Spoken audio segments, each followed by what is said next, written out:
দেখছেন TV24 Bangla. TV24 বাংলার সমস্ত খবরের আপডেট পেতে ইউটিউবে সাবস্ক্রাইব করুন TV24 বাংলা চ্যানেলটিকে এবং সাবস্ক্রাইবের পর অবশ্যই বেল আইকনটি একবার ক্লিক করুন। কমেন্টস আর শেয়ার করতে ভুলবেন না। TV24 বাংলা।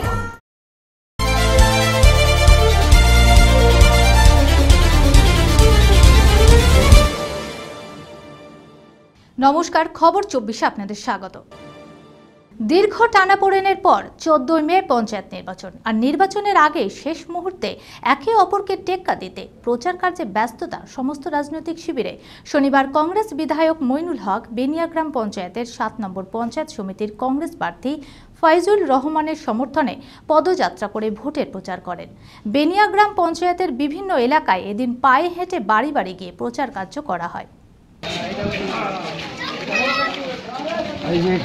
14 মে পঞ্চায়েত নির্বাচন। দীর্ঘ টানাপোড়েনের পর 14 মে ত্রিস্তরীয় পঞ্চায়েত নির্বাচনের দিন ধার্য করা হয়েছে। সোমবার নির্বাচনের আগে শনিবার প্রচারের শেষ দিন, তাই নির্বাচনের আগে শেষ মুহূর্তে জোরকদমে প্রচারে নেমে পড়েছেন ফারাক্কার কংগ্রেস প্রার্থী ও সমর্থকেরা। শনিবার কংগ্রেস বিধায়ক মইনুল হক বেনিয়াগ্রাম পঞ্চায়েতের 7 নম্বর পঞ্চায়েত সমিতির কংগ্রেস প্রার্থী ফাইজুর রহমানের সমর্থনে পদযাত্রা করে ভোটের প্রচার করেন।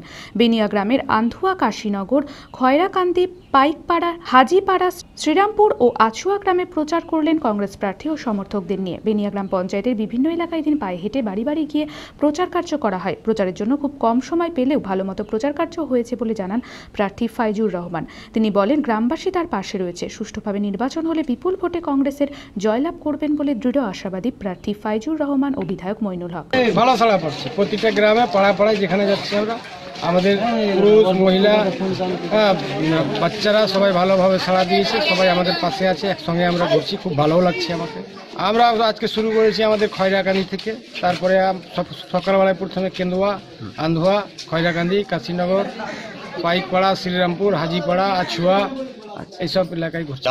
জিত নিশ্চিন্ত আমাদের, সুষ্ঠুভাবে ভোট হলে জিত নিশ্চিন্ত আমাদের। সকাল থেকে আমাদের কংগ্রেসের প্রার্থীর জন্য আমাদের গ্রাম পঞ্চায়েত, পঞ্চায়েত সমিতি, জেলা পরিষদ স্তরে প্রার্থীরা আছে আমাদের। এখানে তো সবাই নমিনেশন করেছে কংগ্রেসের, বিরোধীরাও যারা যারা পেরেছে করেছে। এখানে তো কোনো নমিনেশন করতে গিয়ে কোনো অশান্তি হয়নি। মানুষ তো আমাদের সঙ্গে আছে, মানুষ তৃণমূলের বিরুদ্ধে। ভোট যদি ঠিকঠাকভাবে হয় তাহলে তৃণমূল একটাও পঞ্চায়েত দখল করতে পারবে।